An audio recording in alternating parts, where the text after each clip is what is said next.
Welcome to About Mansfield, your audio newspaper. I'm Steve Casillo with the August 9th, 2023, 185th edition, always broadcasting from the Sunmark Studios, along with Colleen Daniel and the About Mansfield news team. Coming up, it's Mansfield News and Conversation. A little later in the episode, you will have a chance to win a $25 gift card to a Mansfield restaurant of your choice with our Mansfield Trivia Question, courtesy of Joe Jenkins Farmers Insurance. Let's take a look at the stories we're covering this week. City of Mansfield starts mosquito spraying campaign. Vehicle collides with Mansfield police patrol car on a busy highway. Survey reveals that Texans love to dine out.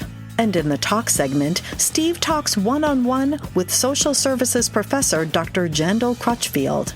We are Mansfield's only source for news, talk, and information. This is About Mansfield. Are you ready to create unforgettable memories? Picture this, an enchanting event venue nestled amidst breathtaking landscapes with panoramic views right here in Mansfield. The Grandview Event Center is the perfect setting to bring your vision to life.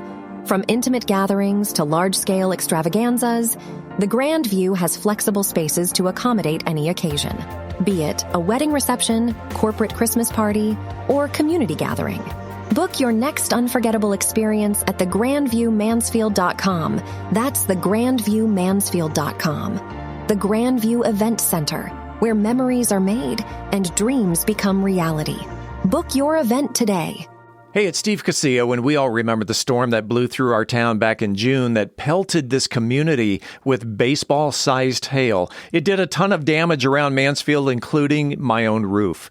Regular listeners to About Mansfield have heard Paul Duncan's commercials for Trinity Roofing and Construction, and after the storm, I reached out to him, and boy, am I glad that I did. From the first call to Paul to working with the crew leader, the scheduling department, and the entire construction team, and how it all played out with my insurance company, working with Trinity Roofing and Construction was a breeze. It's easy to see why they're a platinum preferred contractor with Owens Corning with an A+ rating with the Better Business Bureau. So if you're thinking on replacing your roof, look no further than Trinity Roofing and Construction. They're a Mansfield-based company, and you can find them on the web at trinityroofingconstruction.com. Again, that's trinityroofingconstruction.com. No matter your familiarity with buying or selling real estate, having an experienced, trusted advisor on speed dial is priceless. The Roger and Beth team of Century 21 Judge Fight is here to be that resource for you. Whether you're buying right here in Mansfield or your dreams are taking you elsewhere, we are ready to help you with turning that vision into a reality. To learn more, visit our website at homesinmansfield.com. That's homesinmansfield.com. I'm Jason Moore, Executive Director of Mansfield Economic Development Corporation, and you're listening to About Mansfield. Welcome back to About Mansfield. This portion of the news is brought to you by the Grandview Event Center. Due to a positive West Nile mosquito test, the City of Mansfield began targeted ground spraying on Tuesday and will spray again through Wednesday, August 9th, between the hours of 9 p.m. and 5 a.m. in the Twin Creeks area, right behind Legacy High School. All residents, whether living in a spray zone or not, are encouraged to continue to follow the 4 Ds of personal protection throughout the mosquito season, regardless of surveillance results. They are dusk to dawn, stay indoors when mosquitoes are most active, drain, as in drain the standing water in your yard where water might collect in places like flower pots, toys, clogged rain gutters, and wading pools. Dress in light-colored long sleeves and pants, and DEET. Use DEET. Apply repellent when outdoors. As you know, water can collect just about anywhere, and mosquitoes only need 2 tablespoons of water to breed. The Mansfield Police Department provided an update on an accident that occurred on August 2nd involving one of their officers in the 3500 block of southbound US 287. The officer was responding to an assist motorist call when a vehicle struck the patrol unit and then collided with another vehicle. Fortunately, the officer was outside of his vehicle at the time, and no injuries were reported. The incident unfolded as the police officer was tending to a motorist in need of assistance on the southbound 287 when a vehicle failed to yield to the flashing emergency lights and slammed into the parked patrol unit. The impact caused a secondary collision with a nearby vehicle. Despite the damages sustained to the patrol car and the involved vehicles, all parties emerged from the accident without injuries.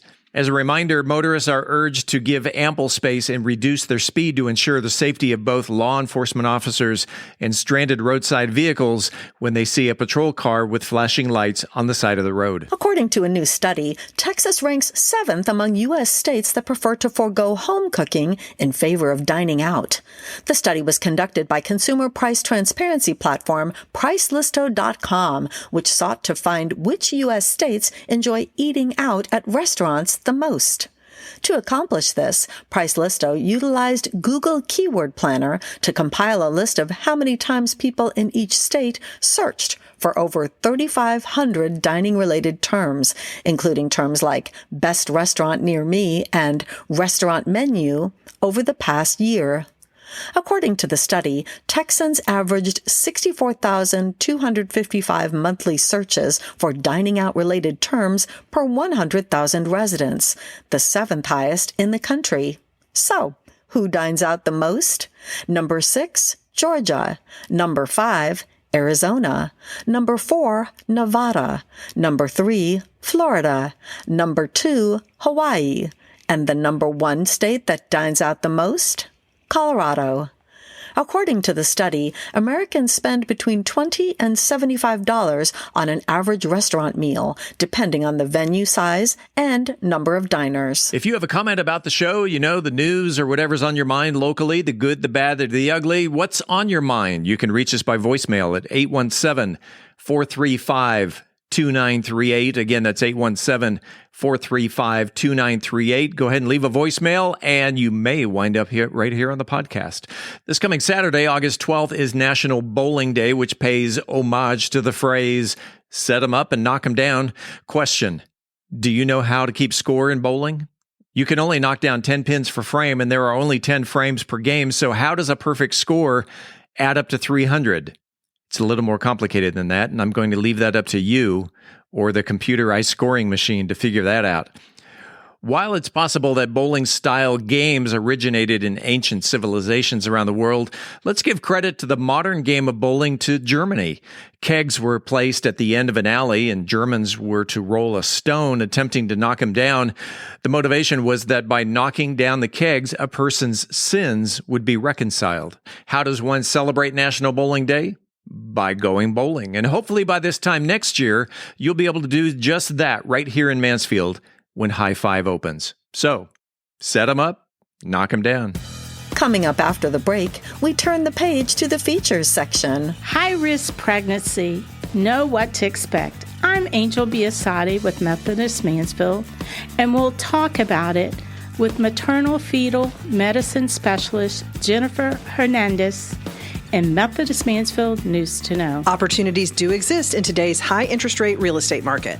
I'm Beth Steinke, and I'm going to reveal the biggest opportunity available today on the Mansfield Real Estate Report. In this week's Cocktail of the Week, I'll be talking about a cocktail that might have you buzzing. We are Mansfield's only source for news, talk, and information. I'm Colleen Daniel, and this is About Mansfield. This portion of the news was brought to you by the Grand View Event Center. I'm Philip Washington, Chief Investment Officer of Stonehill Wealth Management and host of the Wealth Building Made Simple podcast. First book I read in college was Rich Dad, Poor Dad, and it changed my life. And since then, I've read tons and tons of books on money.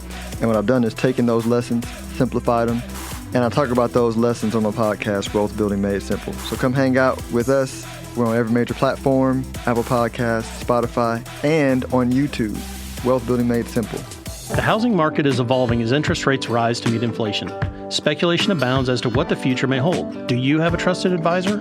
The Roger and Beth team at Century 21 Judge Fight should be your first call in all matters concerning real estate and the market. We specialize in residential real estate for both buyers and sellers. With industry partners across North America, our resources and expertise can turn the home you've been envisioning into a reality. Visit our website at homesinmansfield.com to learn more. That's homesinmansfield.com. Congratulations to David Joya, who was the first person to correctly answer last week's Mansfield Trivia Question. What 2 businesses currently occupy the C.A. Smith Building in historic downtown Mansfield?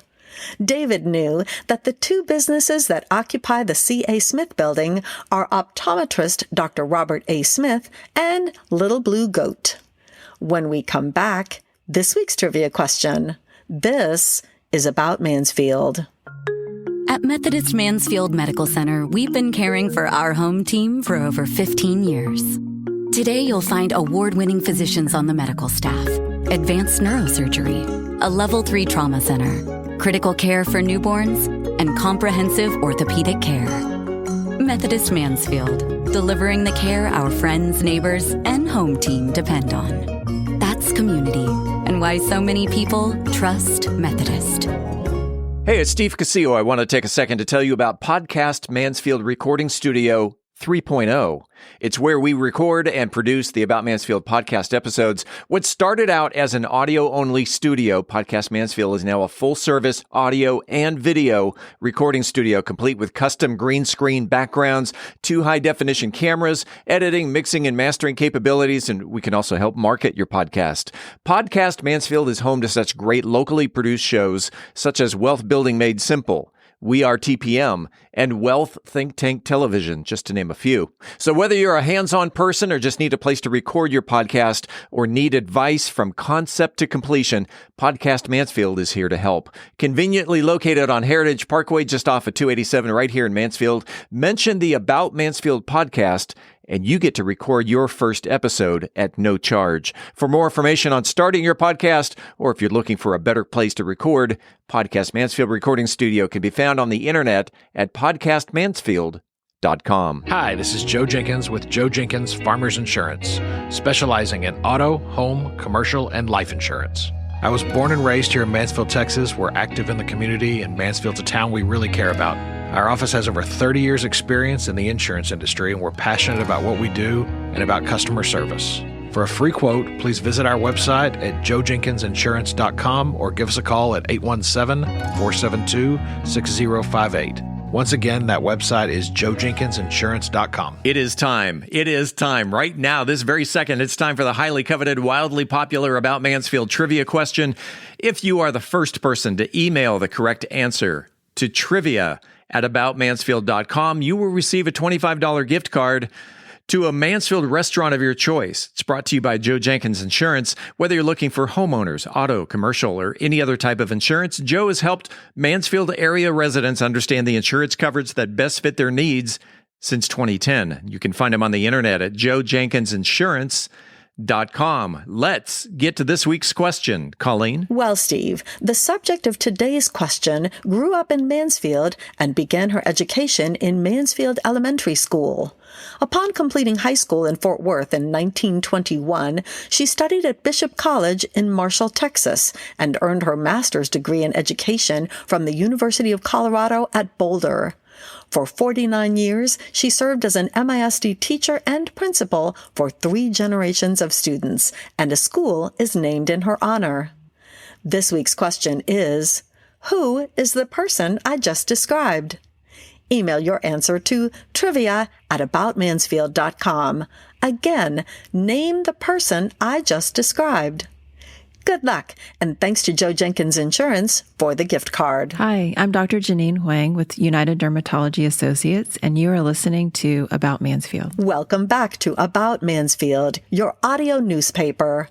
Let's open up the features section. Angel Biasatti talks with a local doctor about high-risk pregnancies in today's Methodist Mansfield News to Know.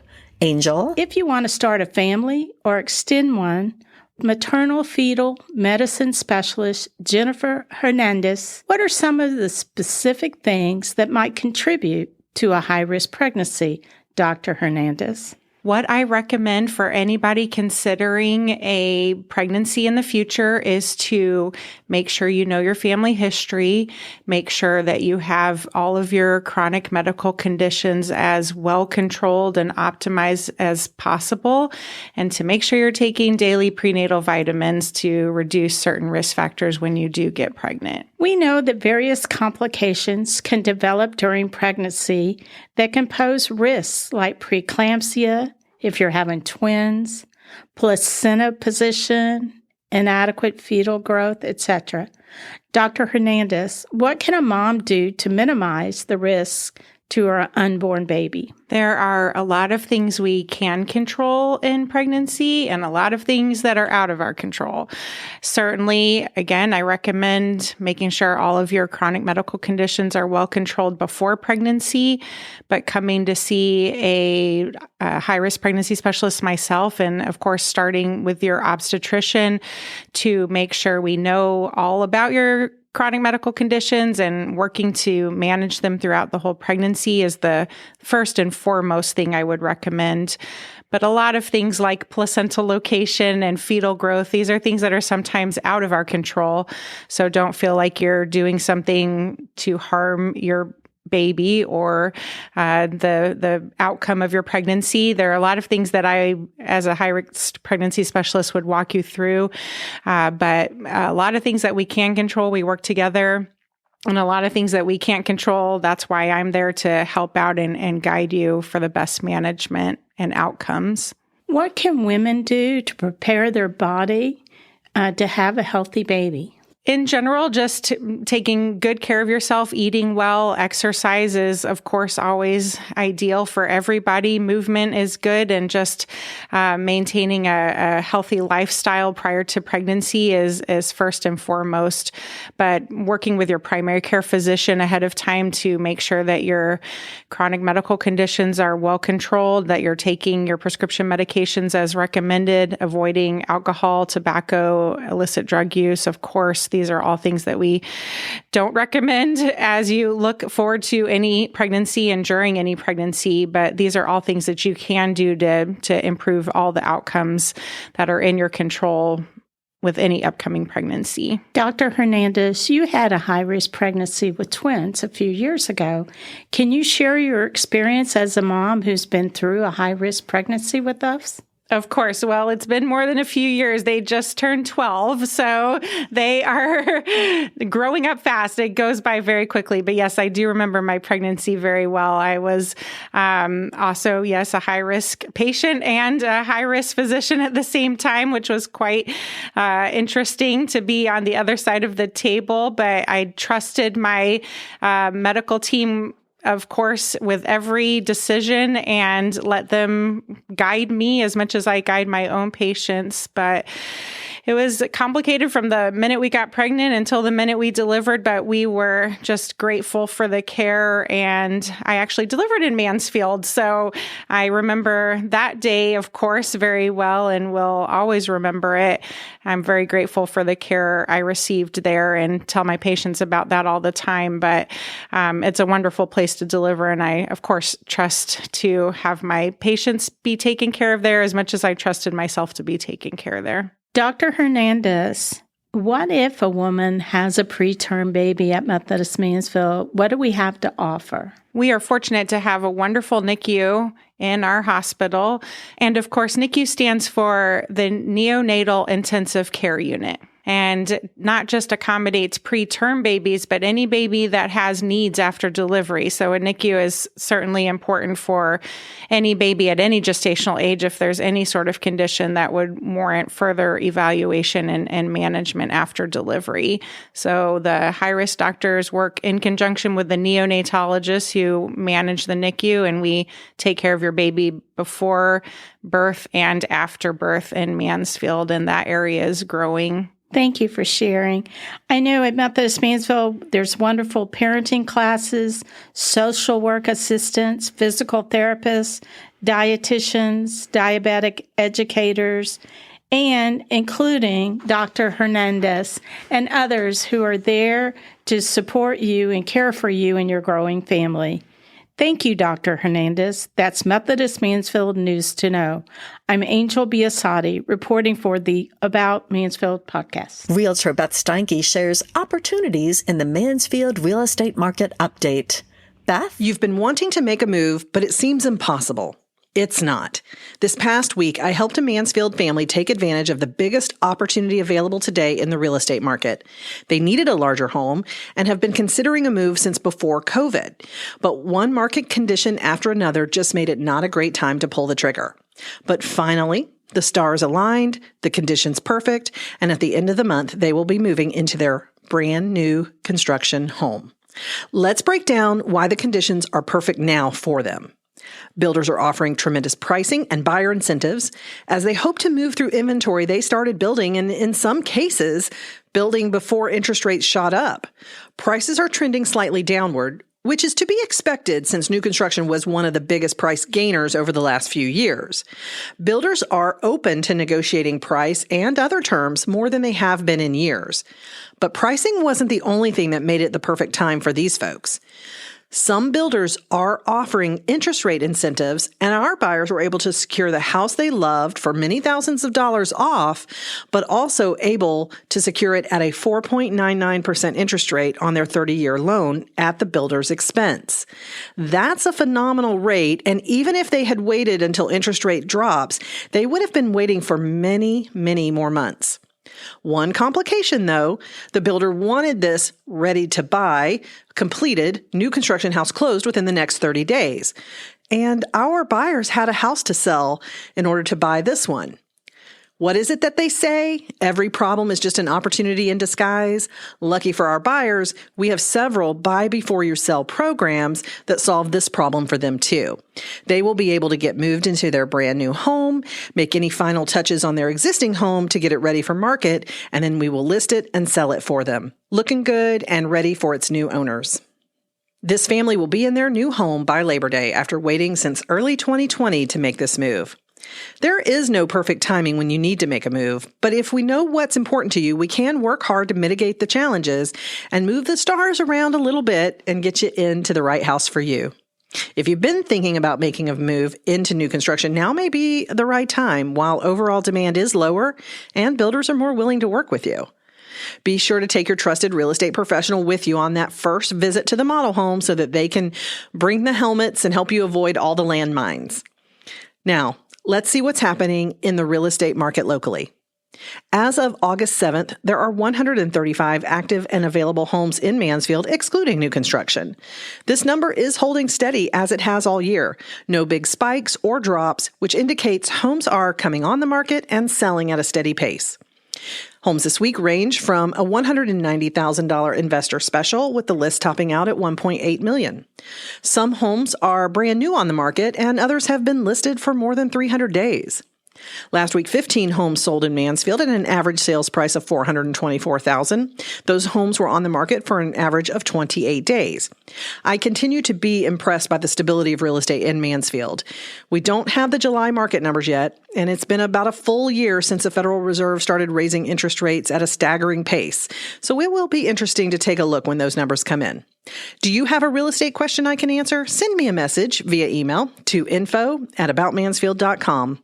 For the About Mansfield podcast, I'm Beth Steinke with Century 21 Judge Fight. Shaken or stirred, either way, you know it's going to be good, as Brian Certain serves up a spicy frozen drink that'll get your attention in the cocktail of the week. Brian. This week's cocktail of the week is the spicy frozen bee's knees. We've talked about the bee's knees in the past, but this week I'm taking a different take on it, inspired by a video I saw on TikTok. And this video is actually from join_Jules. So the spicy frozen bee's knees is a delightful, unique variation on the classic bee knees cocktail, combining the botanical flavors of gin, the zesty tang of fresh lemon juice, and the tantalizing heat of a hot honey syrup. This frozen concoction offers a refreshing and spicy twist. But don't worry about taking notes. I'll be giving all the ingredients and instructions and posting them, as always, on our favorite website, bourbongospel.com. Ingredients: you're going to need 2 ounces of gin. Choose a good gin, whatever your flavor, a good London gin, a good botanical, whatever your flavor profile. You need 1 ounce of fresh lemon juice and 1.5 ounces of your favorite brand of hot honey syrup. You're going to also need ice cubes and lemon slices for garnish. To make the hot honey syrup, you're going to take a 1/2 cup of honey, a 1/4 cup of water, and a teaspoon of chili flakes. Again, you can adjust that to your flavor profile. To prepare the hot honey syrup, in a small saucepan, combine the honey, the water, the chili flakes, and a cinnamon stick. Heat the mixture over medium heat, stirring until the honey is fully dissolved. Simmer for about 5 more minutes to infuse the flavors. Remove the saucepan from heat and let the syrup cool completely. Once cooled, strain the syrup through a fine mesh sieve to remove the chili flakes and the cinnamon stick and set it aside. To make the cocktail, in a blender, add gin, fresh lemon juice, hot honey syrup, and ice cubes. Blend the ingredients on high speed until the mixture is both smooth and slushy. Pause. Taste the cocktail. If desired, adjust the sweetness or spiciness by adding more hot honey syrup or lemon juice, and continue blending until the desired consistency is achieved. To serve, pour the frozen bee's knees into a chilled glass, and then garnish, if you care, with a lemon slice or a twist of lemon for that extra citrus aroma. Serve immediately and enjoy the spicy goodness. Some additional tips. For additional heat, increase the amount of chili flakes in the syrup. You can also adjust the sweetness and the tartness of the cocktail by adding more honey syrup or lemon juice. You can experiment with different types of gins to make your preferred flavor profile. Or for a non-alcoholic version, replace the gin with a non-alcoholic spirit or flavored soda water. As always, I'm open to hear your take and input. You can reach me at brian@bourbongospel.com. And until next week, as Mark Twain said, too much of anything is bad, but too much whiskey is barely enough. Reporting for the About Mansfield podcast, I'm Brian Certain. Hi, I'm Jennifer Cowley, president of the University of Texas at Arlington, and you're listening to About Mansfield. Welcome back to another segment of About Mansfield. I'm Steve Casillo as we make the transition from news to talk. And it is that time of year where parents are throwing their arms up in the air in jubilation as the kids are going, oh, shucks. It's back to school time. And so we thought we'd bring in and talk about the state of education. And so this is kind of a serious topic. A lot of times we're doing features on people and where they grow up and blah, blah, blah. But today we're talking the state of local education. And with us in the studio is Jandel Crutchfield. Welcome to About Mansfield. Thank you so much. And I am one of those parents who is throwing her hands up in the air and saying, go back to school. Yes. So thank you, teachers. Thank you, counselors. Thank you, principals. We appreciate all you do. Take them back. You are not you're not a K-12 teacher. Correct.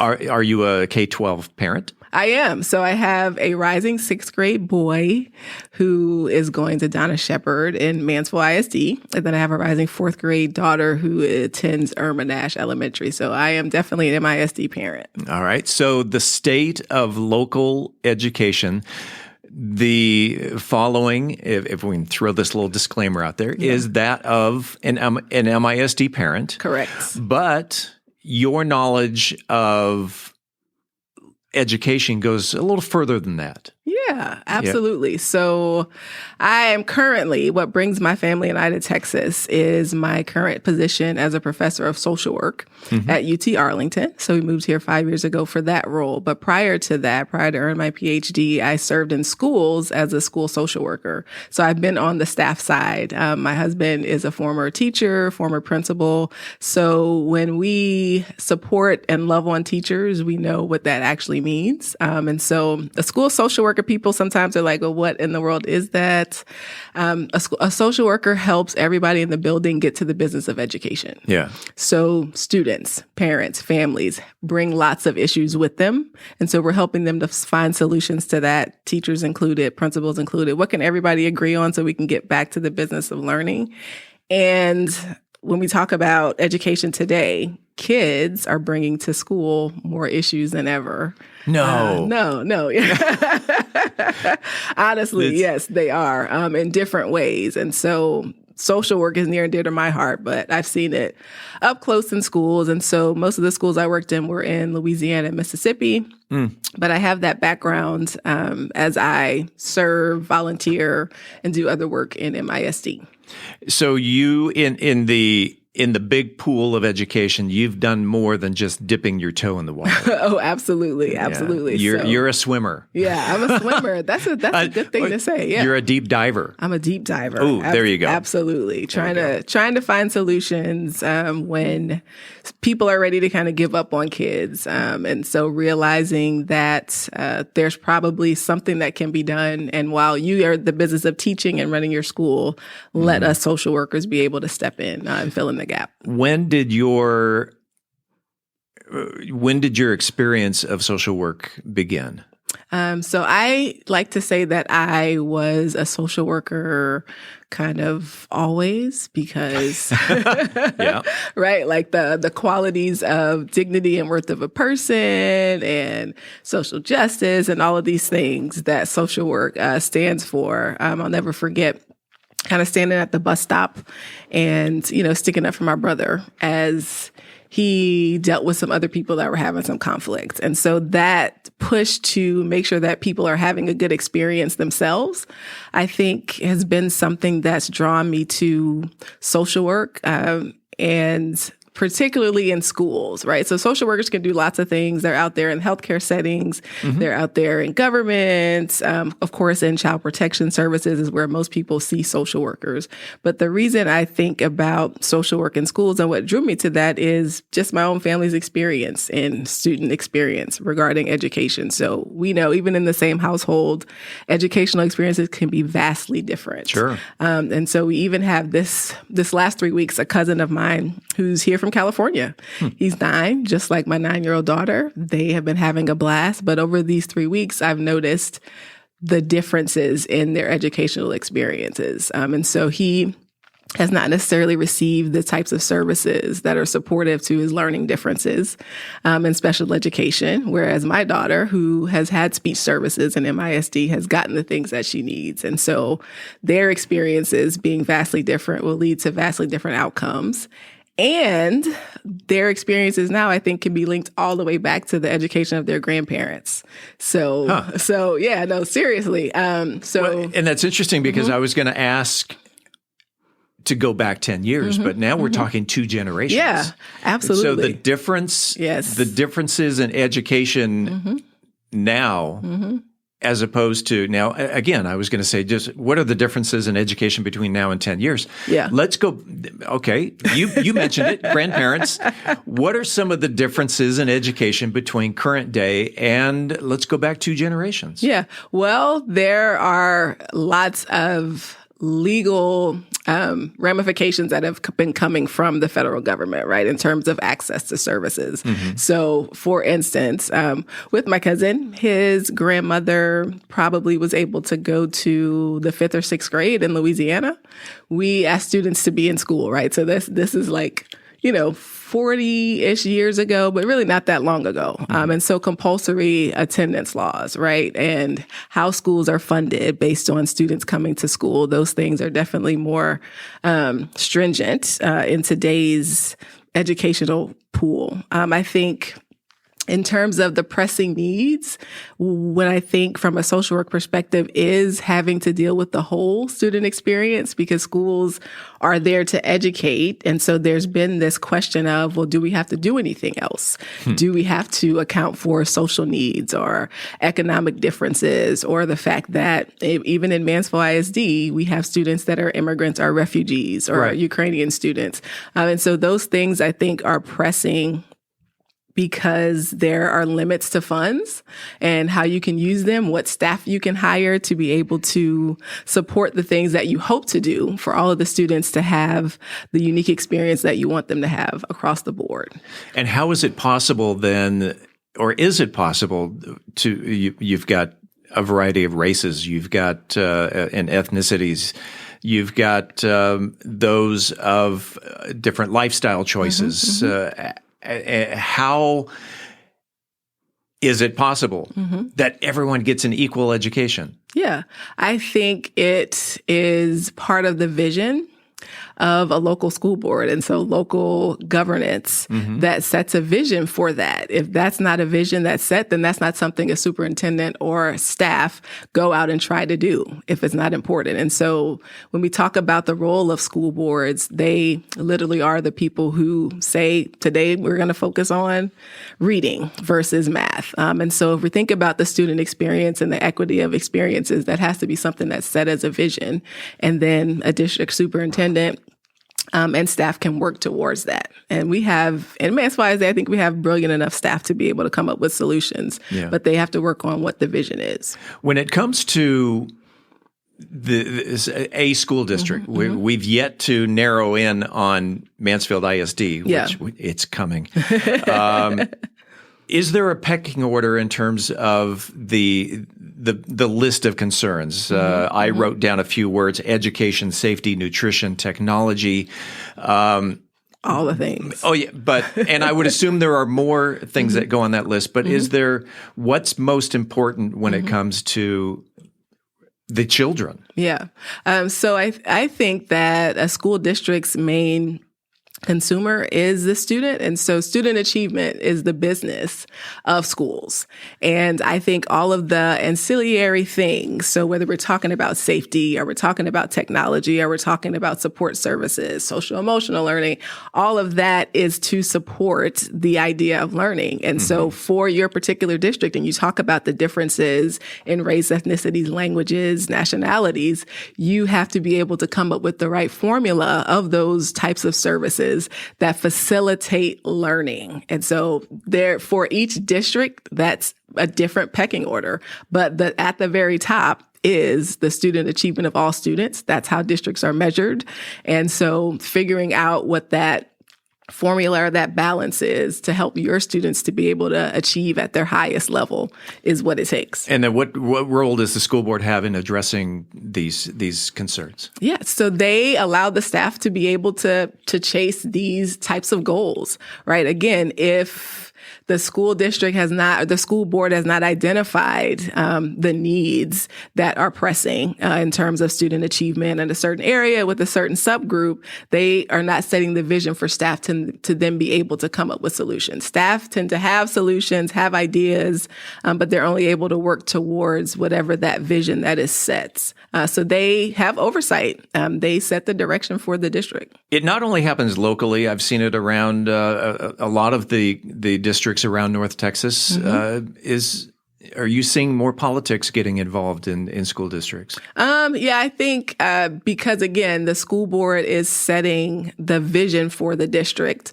Elected officials actually have political ideologies, believe it or not. Yeah. And so when we are driving our decisions from our political corners, then it takes the focus off of the student.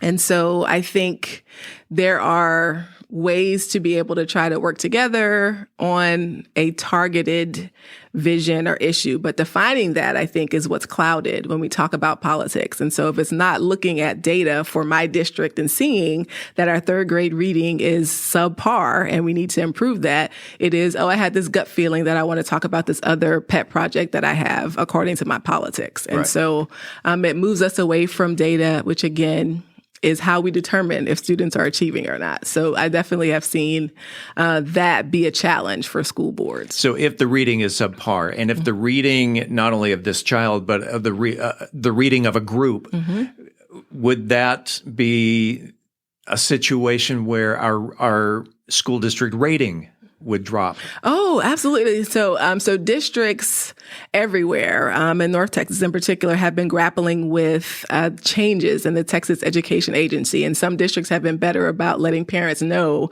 hey, this shift is coming. We've always gotten our rating based on this performance metric, or how many students graduate this ready, or military ready, college, career, all of these things. But guess what? It's changing. And so districts who are having a lot of challenge with the changes probably haven't always communicated well to parents, but those can shift at any time. It's our Texas Education Agency. They determine whether we're accountable or not. And so a district that is focused on data can figure out, we have to focus more on students that are speaking English as a second language, right? And so TEA asks you to focus on the groups overall, like all the students in your district, but it also asks you to split the groups, right? For groups that we tend to see some challenges in terms of achievement. So split all of your students by race, by gender, by nationality, by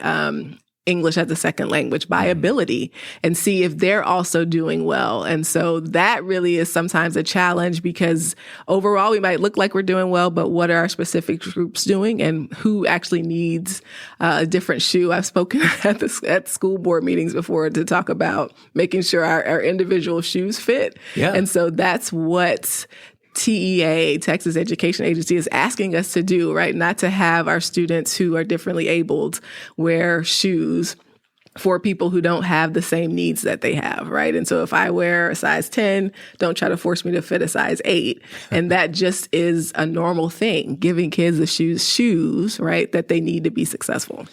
Okay, so you're speaking in code then. You're not actually going to the school clothing closet for shoes, right? Except, go ahead. So that you're fitting the child with the right education, right? With the right needs. And remember, we talked about that pecking order, right? Sure. So for this kid, it's more support in special education services. For this kid, it's more support in after school care or tutoring. And so making sure that you have what you need for those kids. We're asked to do that. And so I think politically sometimes people say, oh, you're bringing policies, and then why are you focused on our agency that we're accountable to, that gives us the rating that all the parents pay attention to, ask us to do this and to make sure those kids have the figurative shoes. The figurative shoes. The figurative not shoes. the literal shoes. Yeah. So when let's go back to the child and then the group of people that aren't reading up to a level. What are the ramifications then of a school district going from an A rating to a B, or maybe a B rating to a C? I would assume it's got to have more of an effect, maybe a ripple effect than just the district. Yeah. I think with parents and thinking about where people want to live, to settle down, obviously it matters, right, what the school district is rated. And so even people in the community that don't have students currently in school are paying taxes to make sure that schools are stellar. And so a C, or the downgrading of your district, doesn't reflect what the health is of your school district or your community. I'm not certain if there are other financial penalties or other things that happen when schools are downgraded. I know there's a hefty tax or price to pay from the community when that happens. Well, I would think, it would lower the real estate, the cost of the price of a home, which then would ripple down to the economy in that city, the local economy. Correct. That if people aren't moving here, well, then people aren't patronizing businesses, right? And then so again, that a lot. The ripple that trickles effects down to the employees and the owners, and so maintaining that A relationship, that A rating is imperative. Yeah, actually, for the health of a community, right? So it is imperative that people think, oh, my kids are not in school anymore. It doesn't really matter, but actually, it does to your bottom line. Let's talk about MISD. Yeah. Let's talk about it. We chose it. And you know what? You're right. We chose it. When my wife and I moved here to Texas in 2004, we could have moved. I literally did a search within about a 15-mile radius of where she works. And we chose Mansfield. Yeah. Because of the schools. We had a 3-year-old and a 7-year-old. They're now gone and out of the house, but and they had a wonderful education through MISD starting 19 years ago. Is MISD broken?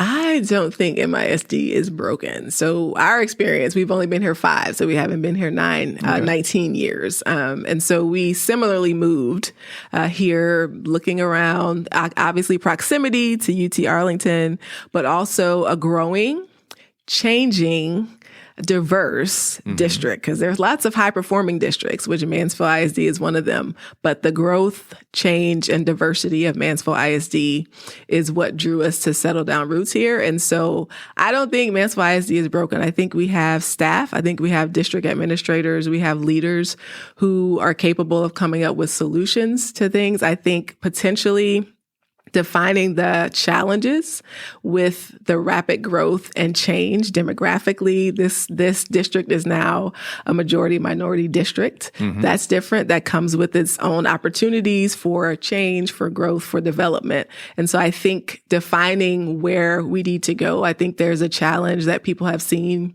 with many other districts in North Texas in our rating dropping recently. And so the task is there. It's in front of us.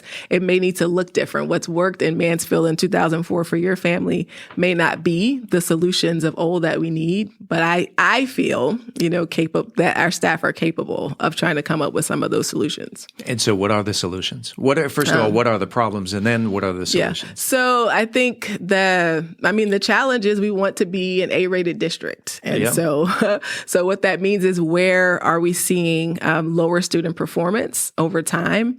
And what type of proven educational interventions are there to try to improve that? And so where are the most resources needed around the district? I think increasingly, as, again, the district grows and changes, we always hear about staff retention. We always hear about staff training, staff turnover, all of these things.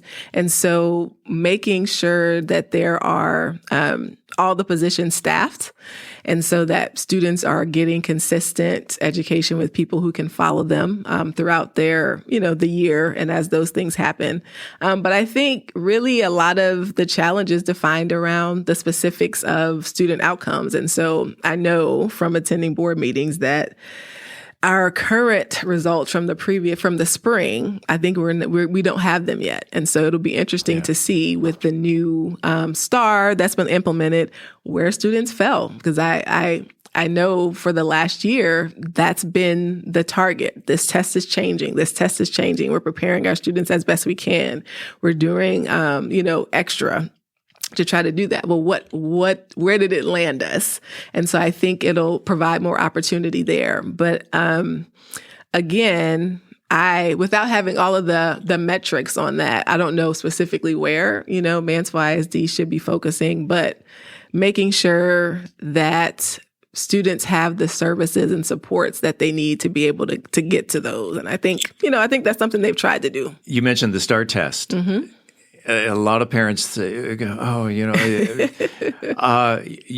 or nay, really is the question that is the STAR test. I know that parents can opt their kids out of taking the STAR test. And I've seen where kids get so wound up because they're taking a test that not a test, the test. And it really puts a lot of pressure on them. The number one question that would be, is the STAR test a viable test? Is there another way to test the kids without the STAR test? Or could the STAR test be administered in little spurts throughout the year so that they're not stressing over, go home tonight, get a good night's sleep, get yourself a good breakfast, and get to school, and we are just going to wind you up for 5 hours. That's kind of a long question to. Yeah, well, I think the buildup potentially for STAR is part of the problem in terms of student anxiety and what you're talking about. And so when you said the test, it's the test because our students are tested. Like, we have to have testing metrics, right? Oh, yeah. To know how they're performing. And we have things called grades and a GPA. And so, we have things like the ACT, the SAT, so that we can compare our student district performance to others. And so in that way, that's what the STAR accomplishes. Now, there's probably, 50 different criticisms of the test itself. But I think the preparation that's gone into particularly this last round, I think will serve us as well, because unless we are somehow going to remove ourselves from the accountability rating system, that's what we have to be measured by. And so STAR. Well, and suppose what if a teacher or the teachers said, class, it's Monday and there's going to be a test on Friday, which is no different than, say, the week before. It just happens that this coming Friday is a little portion of the STAR test, but it's not advertised as the STAR test. It is, it's Monday, and folks, we're taking the test on Friday. Here, everybody passes out the test, and the anxiety goes away because it's just a test. Yeah. I agree. But I think, that anxiety is a reflection of what STAR means to schools and districts. Right. And so, adults have anxiety about it. Literally our jobs and our performance ratings and how we are assessed as a district is all hinging on this. And so we, have conversations about it and are preparing for it. And clearly, some of that gets through to the students. Adding to the mental health of the kid. That's one of the main things. The key things is all of the kind of supports that are needed for students to be able to deal with some of that anxiety. Test anxiety is actually on the rise when you have these, standardized tests, but that could be for, like you said, a regular test during the week or a pop quiz or something like that. And so again, yes, school social workers helping with those different things, counselors helping students to be able to manage anxiety generally. And I think, there's probably just some bad feelings about STAR in general. And so helping everybody to be able to say, okay, we know we've got this test coming. But I see posts a lot on social media around that time because it's STAR, in Texas, but it's something else in a lot of other states as well. So that's true. People saying, you're bigger than this, et cetera, to students to help them feel motivated. But I think that potentially there needs to be support around it. If we are going to be assessed in this way, then helping students to be able to process what this actually means. What is an assessment? What does it actually say about what you know if you have A's in your class, but maybe you didn't perform well on this test? And so one of the things we do, in higher ed, maybe we have more flexibility to be able to offer different testing options for students. So one of the things I really like about what I'm able to do is offer my final exam as a paper, as a qualitative essay test, or as a quantitative test, all the same potential in grade for people, but they get to select how they give me back that information. And so I don't think there's that flexibility with STAR, but it's what we have. Again, reducing the anxiety. Is it me, or is it that maybe I'm just paying a little closer attention? This generation of kids seems to have more mental health problems in terms of seeking out outside professional counseling as opposed to generations past. I think that mental health is something that's more discussed. And so I think students are aware of more of what they're feeling and experiencing and able to articulate that. I know one of the sessions in my son's 5th grade health class was a mental health session. I would have never had that just about 30 years ago. So we also didn't have planning for, back, we used to do planning for earthquakes. Yeah. At least where I come from. We didn't have planning for active shooters. Yeah, exactly. And so there are environmental factors that also, are impacting student anxiety level or depression level, but you still have factors that you've had without an outlet. So parents are still experiencing divorce or financial hardship or death. We think about just coming out of COVID and people losing, loved ones to that disease. And the school, believe it or not, is one of the biggest providers of mental health services for students. And so they either feel more comfortable now, they have more presenting symptoms now, it's more acceptable to talk about your emotions. But then, yes, there are more triggers, right? And the whole social media craze and how there are a lot of anxiety-inducing and depression-inducing things that students can engage with online. We're talking with Dr. Jandel Crutchfield. We will continue this interview next week right here on the podcast. As always, this is the place where you will hear the latest Mansfield news, sports, and conversation. Until then, don't forget to like, follow, subscribe, share, love, or support this podcast if you haven't already so you never miss an episode. It's free and it's easy. Head on over to our website, aboutmansfield.com. Enter your email address right there on the homepage. We will never send you any spam. We promise. About Mansfield is recorded at Podcast Mansfield Recording Studio. Hosts Steve Casillo and Colleen Daniel. Moment with the Mayor feature, Michael Evans. Methodist Mansfield News to Know, Angel Biasatti. Mansfield Real Estate Market Update, Beth Steinke. Cocktail of the Week, Brian Certain. Post-production editing, mixing, and mastering, Steve Casillo. This podcast is copyrighted by Podcast Mansfield Recording Studio for the private use of our audience. Any other use of this podcast without written consent is prohibited. We thank you all for listening. On behalf of the entire news team, I'm Steve Casillo, and this is About Mansfield.